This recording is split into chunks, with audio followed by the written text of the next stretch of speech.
नमस्कार दोस्तों। आशा करता हूँ आप सभी लोग बहुत अच्छे होंगे। मेरा नाम है कैलाश कुमार और आप सभी लोगों का स्वागत करता हूँ आपके अपने इस YouTube चैनल पे।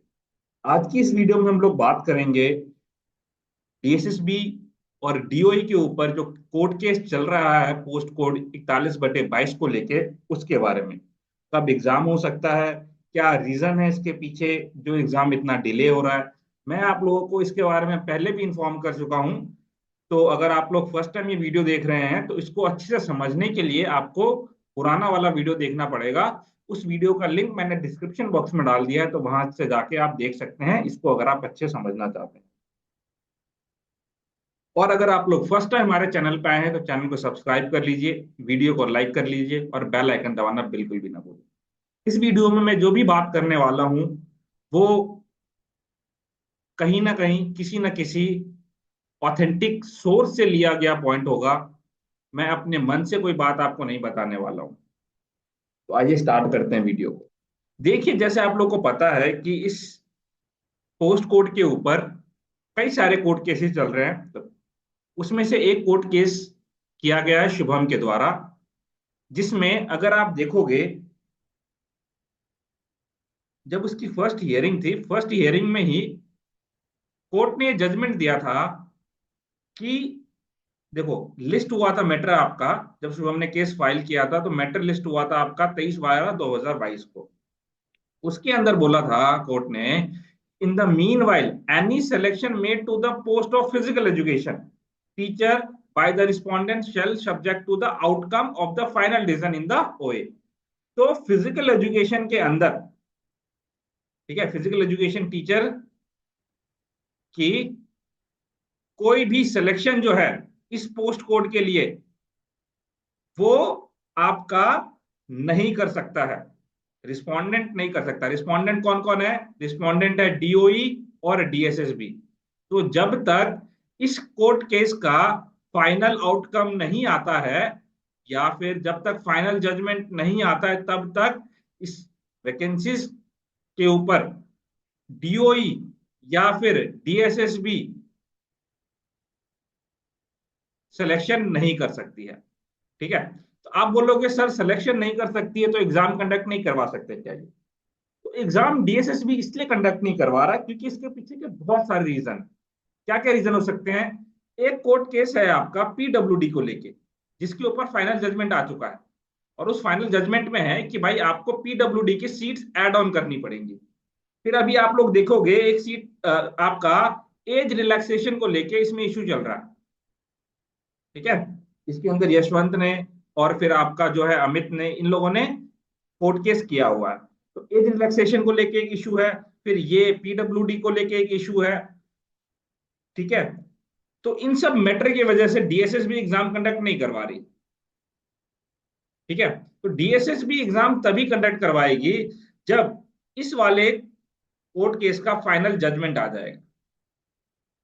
इस वाले कोर्ट केस का फाइनल जजमेंट आ जाएगा तभी डीएसएसबी जो है वो एग्जाम कंडक्ट करवाएगी। अनटिल एंड अनलेस डीएसएसबी के ऊपर या फिर डीओई के ऊपर ऊपर से कोई अगर प्रेशर पड़ता है, तब जाके ये थोड़ा सा लफड़ा लेंगे और एग्जाम कंडक्ट करवा सकते हैं।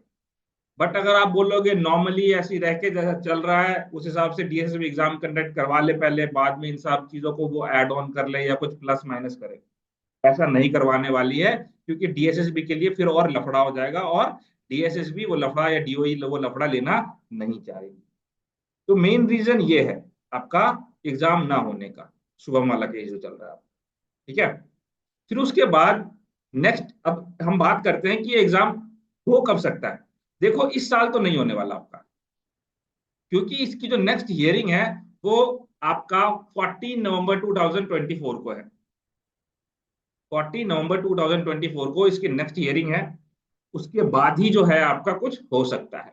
और दिसंबर में आपको पता है डीएसएसबी एग्जाम कंडक्ट करवाता ही नहीं है। तो मार्च के आसपास आप सोच सकते हो कि एग्जाम कंडक्ट करवाया जा सकता है, इन अ पॉजिटिव साइड। अगर डेट आगे बढ़ी और तब आपका एग्जाम का डेट और आगे बढ़ सकता है। बट अभी आप लोग मार्च को मान के चलिए, इस हिसाब से अपनी तैयारी करते रहिए। तो ये था शुभम के कोर्ट केस के बारे में। अब अगर हम बात करें अमित की और आपका यशवंत का, अमित का अलग है, यशवंत ने अलग कर रखा है। तो अमित का जो कोर्ट केस है वो किस चीज को लेके है? एज रिलैक्सेशन को लेके है। किसको लेके है? एज रिलैक्सेशन को लेके है। अब ये जो एज रिलैक्सेशन को लेके कोर्ट केस किया है अमित ने, इसके ऊपर ना मैं अपने कुछ पॉइंट ऑफ व्यू रखूंगा, ये मेरे पॉइंट ऑफ व्यू है। मैं अभी इसका ना फाइनल जजमेंट आना है। जजमेंट कुछ भी हो सकता है। ये मैंने स्टडी किया है, मैंने देखा है अच्छे से। आपका जो डिपार्टमेंट ऑफ पर्सनल ट्रेनिंग की वेबसाइट है वहां पे देखा मैंने, इनकी पॉलिसीज को स्टडी किया है, और वो सब कुछ मैं आपके सामने रखूंगा। और ये सारी पीडीएफ, ये सारा कंटेंट जो है आपको हमारे टेलीग्राम चैनल पे मिल जाएगा। जो भी मैं आपको दिखा रहा हूँ सारे कोर्ट के ऑर्डर्स, प्लस मैं आपको डीओपीटी की, department of personal and training की जो पॉलिसी है, स्कीम्स हैं, वो सारी की सारी भी मैं आप लोगों को शेयर कर दूंगा और अभी मैं आपको दिखाऊंगा। तो अमित ने क्या कोर्ट केस फाइल किया है, क्या केस फाइल किया है कि भाई जो आपका मेरिटेरियस स्पोर्ट्स पर्सन है, क्या मेरिटेरियस स्पोर्ट्स पर्सन है, उनको जो है इस वैकेंसी 41/22 में, 41/22 के अंदर मेरिटेरियस स्पोर्ट्स पर्सन को एज के अंदर रिलैक्सेशन मिले, एज के अंदर रिलैक्सेशन मिले। ठीक है, ये कोर्ट केस फाइल, ये फाइल किया है आपका अमित ने एज रिलैक्सेशन को लेके कि this original application has been filed seeking benefits of the relaxation to this meritorious sports person as per the Department of Personal Training। ये आपका नोटिफिकेशन है, 12/11/1987 को ये नोटिफिकेशन आया था डिपार्टमेंट ऑफ पर्सनल ट्रेनिंग के द्वारा। उसको बेस बना के इसने कोर्ट केस फाइल किया है कि जो एडवर्टीजमेंट निकला था आपका 14/10/2022 को फिजिकल एजुकेशन टीचर के लिए, उसके अंदर एज रिलैक्सेशन दिया जाए। तो डीओपीटी को बेस बना के इन्होंने केस, कोर्ट केस फाइल किया था। ओके। और कुछ रेफरेंसेस दिए थे कोर्ट केसेस के, मैं आपको बताने वाला हूं, अभी समझिए इस बात। अब देखिए मैं आपको एक चीज बताता हूं बड़ी सिंपल लैंग्वेज में। जो फिजिकल एजुकेशन टीचर की पोस्ट होती है वो ग्रुप बी पोस्ट होती है। कौन सी? ग्रुप बी पोस्ट होती है, इस बात को ध्यान रखना आप लोग। तो mister Amit Anand learn counsel for the respondent on the contrary submitted that in the year 1987 the department of personal training provided age relaxation to the sports person in selection group A and B post। तो mister Amit आनंद ने क्या बोला court को कि group A और group B की post के लिए 1987 के अंदर जो स्कीम पास हुई थी, जो पॉलिसी पास हुई थी, उसके अंदर ग्रुप ए और ग्रुप बी के अंदर जो वैकेंसीज हैं उसमें 5 ईयर का रिलैक्सेशन मिलना चाहिए। ये बोला है अमित आनंद ने। ओके। फिर उसके बाद इधर से इन्होंने बोला, रिप्लाई क्या गया कि भाई जो ग्रुप ए है और ग्रुप बी है इसके अंदर एज रिलैक्सेशन का प्रावधान नहीं है अगर आप मेरिटेरियस स्पोर्ट्स पर्सन है तो। अगर आप ग्रुप बी और ग्रुप सी और ग्रुप डी में हैं, तब आपको मेरिटेरियस स्पोर्ट्स पर्सन है आप, तब आपको एज रिलैक्सेशन का बेनिफिट मिलेगा। तो फिर इधर से बोला गया कि we therefore direct the applicant to implead the DOPT as a party respondent. तो बोला कि डिपार्टमेंट ऑफ पर्सनल ट्रेनिंग को भी हम लोग पार्टी बना लेते हैं during the course of the day. Registry has directed to issue a notice to the DoPT. Department of personnel training को नोटिस दिया गया। Notice made returnable on 28/11/2020 Mr. R.K. Jain learned council accept notice on behalf of DOPT। तो DOPT की तरफ से जो notice मिला उसको एक्सेप्ट किया गया और उसके बाद फिर फर्दर प्रोसेस हुई है। कभी वकील नहीं आ रहा तो कभी कुछ हो रहा है, तो इस तरीके से आपका जो है कोर्ट केस आगे बढ़ता जा रहा है। इसका अमित खत्री का। ठीक है, अब इसकी भी नेक्स्ट हियरिंग कब है? 4/11/2024 को भी इसकी नेक्स्ट हियरिंग है अमित खत्री। अब देखिए इस वाले मैटर के ऊपर हम थोड़ा सा डिटेल में समझ लेते हैं। पहले मैं आपको एक बार ग्राउंड क्लियर कर देता हूं फिर से। क्या बोला है अमित ने? अमित ने बोला है कि जो ग्रुप ए और ग्रुप बी की पोस्ट है इसके अंदर स्पोर्ट्स पर्सन को 5 साल का रिलैक्सेशन मिलना चाहिए। ठीक है, ये बोला है किसने? अमित ने बोला है। बोला ये डीओपीटी कहती है, डिपार्टमेंट ऑफ पर्सनल ट्रेनिंग कहती है, ये अमित ने बोला। अब हम इसको चेक करते हैं क्या सही बोला है क्या अमित ने। तो ये आपका डीओपीटी की इस वेबसाइट से हमने मेमोरेंडम डाउनलोड किया है। ठीक है, कि अगर रिक्रूटमेंट होता है किसी पर्सन का या प्रमोशन होता है और sports person government of India, तो क्या बेसिकली रिक्रूटमेंट रूल रहेगा, क्या सारी चीजें रहेंगी, तो ये आपका आपको मिल जाएगा, डीओपीटी की वेबसाइट पर जाएंगे आप तो। बाकी आइए हम उसको देखते हैं।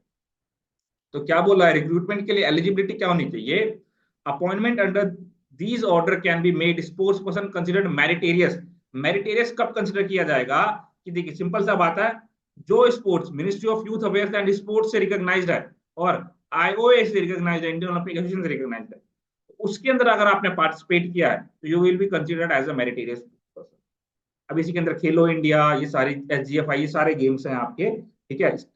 यूनिवर्सिटी है, इंटर यूनिवर्सिटी है, एसजीएफआई खेला है आपने, ठीक है, या फिर ministry of youth affair and sports जो रिकॉग्नाइज्ड गेम है उसके अंदर अगर आपने पार्टिसिपेट किया है तो you are eligible for the meritorious category. Okay, अब समझिए इस बात को। मेरिटेरियस का मतलब समझ आ गया आपको? अब इस बात को समझिए, क्या बोला है कि जो अपॉइंटमेंट होगी मेरिटेरियस स्पोर्ट्स पर्सन की, can be made to any post in group C और अर्स्ट वाइल ग्रुप डी।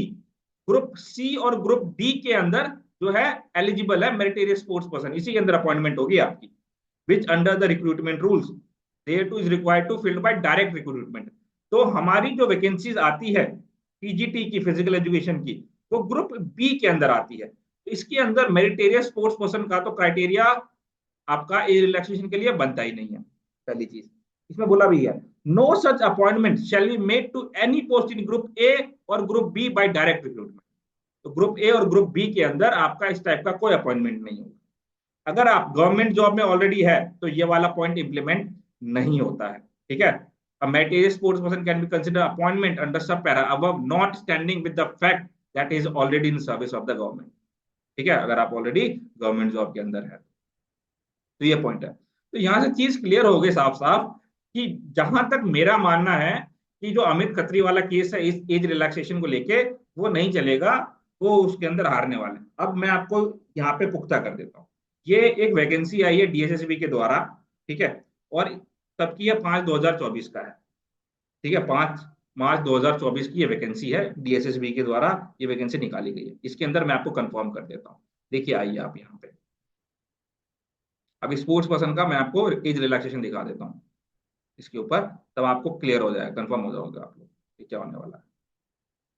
देखिए एज रिलैक्सेशन क्या बोला है, SC ST for group B and C 5 years, OBC for group B and C 3 years, people with disability for group B and C 10 years, ये group B 15 years, और ये आपका ही है। अब हम बात आते हैं, डायरेक्टली करते हैं हम लोग मेरिटियस स्पोर्ट्स पर्सन की। क्या बोला है, मैंने आपको क्या बोला है, डीओपीटी क्या कहती है? डीओपीटी कहती है भाई कि अगर आप ग्रुप सी और डी में है तब आपको 5 साल का एज रिलैक्सेशन मिलेगा। ये डीओपीटी कहती है, डिपार्टमेंट ऑफ पर्सनल ट्रेनिंग कहती है। कौन कहती है? डिपार्टमेंट ऑफ पर्सनल ट्रेनिंग कहती है। अगर आप सी और डी में है तब आपको रिलैक्सेशन मिल जाएगा 5 years का, या जो भी है आपका एज रिलैक्सेशन मिल जाएगा। ए और बी में है तब आपको नहीं मिलेगा। अगर ग्रुप ए और ग्रुप बी की पोस्ट है तो उसके अंदर आपको तो इसका बेनिफिट नहीं मिलेगा। तो meritorious sports person only for group C post. तो अगर ग्रुप सी के अंदर जो पोस्ट है उसके अंदर आपको 5 साल का रिलैक्सेशन मिल जाएगा। 10 years for SC ST, 8 years for OBC candidates, और जनरल के लिए 5 साल का। तो अब अगर मैं आपको ये रिक्रूटमेंट दिखाऊं तो इसमें ग्रुप बी की भी वैकेंसीज है, इसमें ग्रुप बी की भी वैकेंसीज हैं। देखो ये ग्रुप बी की इतनी सारी वैकेंसीज हैं, ये सबके लिए एलिजिबल है, ठीक है। ये पैरा टेबल 7 था आपका, तो वो सबके लिए जितने वैकेंसी है सबके लिए। तो उसमें लिखा हुआ है ग्रुप सी के अंदर और ग्रुप डी के अंदर कोई वैकेंसीज है तो उसमें मेरिटेरियस स्पोर्ट्स पर्सन को 5 years का रिलैक्सेशन मिलेगा, ग्रुप ए और बी के पोस्ट में नहीं मिलेगा। तो जहां तक मुझे लगता है कि जो कोर्ट केस किया गया है अमित खत्री के द्वारा और यशवंत के द्वारा, उसके अंदर में भी हो सकता है कि उनको पॉजिटिव आउटकम देखने को ना मिले। बाकी जो फाइनल जजमेंट है वो तो कोर्ट ही देने वाली है। मैंने तो बस अपना पॉइंट ऑफ व्यू रखा है, बाकी आप लोग भी अपना point of view chat box के अंदर बिल्कुल बता सकते हैं। ये सारी पीडीएफ आपको जो है हमारे टेलीग्राम चैनल पे मिल जाएगी, तो उसको ज्वाइन कर सकते हैं आप, जिसका लिंक आपको डिस्क्रिप्शन बॉक्स में मिल जाएगा। अब अगर मैं आपको आगे और बताऊं कि एग्जाम कब हो सकता है, तो एग्जाम हो सकता है आपका वही मार्च के आसपास, देखिएगा आप, ठीक है, या उसके बाद ही होगा, उससे पहले नहीं होगा। कई सारे लोगों ने मुझे कांटेक्ट भी किए थे, ऐसे स्टूडेंट जो प्रिपरेशन कर रहे हैं डीएसएसबी की। वो लोग आपका डीओई और डीएसएसबी की ऑफिस में भी गए थे, वहां मिले भी उन लोगों से। फिर मुझे सारी अपडेट्स बताई भी, और वो बोल रहे थे कि सर आप आइए सामने बताइए। ये सामने मैंने आपकी सारी चीजें रख दी है, बाकी आप लोग अपना खुद का भी दिमाग लगा सकते हैं, समझ सकते हैं सारी चीजों। बाकी अगर आप तैयारी करना चाहते हैं फिजिकल एजुकेशन के अंदर किसी भी वैकेंसीज की, चाहे आप बीपीएससी कर रहे हैं, चाहे आप डीएसएसबी की तैयारी कर रहे हैं, या फिर केबीएस एनवीएस किसी वैकेंसीज की तैयारी कर रहे हैं, तो हमारा बहुत शानदार बैच चल रहा है अभी टीजीटी के लिए। जितनी वैकेंसीज आपकी प्रिपरेशन कर रहे हैं, तो उसके लिए हमारा फाउंडेशन बैच 2.0 चल रहा है अभी। तो ये आपको बैच मिल जाएगा हमारे एप्लीकेशन के ऊपर, और एप्लीकेशन का लिंक मिल जाएगा आपको हमारे चैनल के डिस्क्रिप्शन बॉक्स में, या फिर आप प्ले स्टोर पे जाके एजुकेशन ग्लो सर्च करेंगे तो वहां पे भी आपको मिल जाएगा। और अगर आप यूजीसी नेट की तैयारी कर रहे हैं, तो बहुत शानदार बैच चल रहा है हमारा लक्ष्य बैच।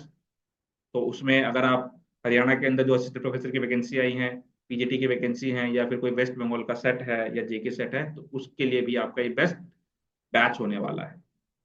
या फिर यूजीसी नेट तो आपका है ही भयंकर ये। तो लक्ष्य बैच चल रहा है, इसमें भी आप एनरोल कर सकते हैं हमारे बैच को। जाइए प्ले स्टोर से हमारा एप्लीकेशन डाउनलोड कर लीजिए। बाकी आप हमें इस नंबर पे कांटेक्ट कर सकते हैं, और कोई इन्फॉर्मेशन चाहिए तो। आज की इस वीडियो में बस इतना ही। दोबारा से बताना चाहूंगा, फर्स्ट टाइम हमारे वीडियो को देख रहे हैं तो चैनल को सब्सक्राइब कर लीजिए, वीडियो को लाइक कर दीजिए, बेल आइकन दबा लीजिए, और टेलीग्राम चैनल ज्वाइन करना बिल्कुल ही ना भूलिए, कि सारी अपडेट्स आपको टाइम टू टाइम और ऑथेंटिक जो आपको इन्फॉर्मेशन है वो हमारे यहाँ पे मिलती है। चाहे आप कोई एजुकेशनल कंटेंट ले लीजिए, जो हमारे एजुकेशनल कंटेंट भी मिलेंगे आपको 100% ऑथेंटिक मिलेंगे। ऐसे नहीं गूगल से कॉपी पेस्ट या फिर कहीं एआई से लाके यहाँ पे आगे पढ़ा दिया, नहीं, एकदम ऑथेंटिक सोर्स से पढ़ाया जाता है। क्रिस्टल क्लियर कॉन्सेप्ट आपके करवाए जाते हैं, और जो ये इन्फॉर्मेशन भी आपको मिलती है वो प्रॉपर रिसर्च करके सारी चीजें एविडेंस के बेस्ड पे आपको डिलीवर किया जाता है। कोई ऐसा नहीं मैंने बस सोचा तो आया और जो सुना वो आके बता दिया, वैसे नहीं। ये आपको बिल्कुल अलग दिखेगा हमारे जब चैनल पे आप वीडियोस देखेंगे, तो सबसे अलग देखने को मिलेगा हमारे पूरे फिजिकल एजुकेशन की फील्ड में। तो आज की वीडियो में बस इतना ही। This Kailash Kumar signing of.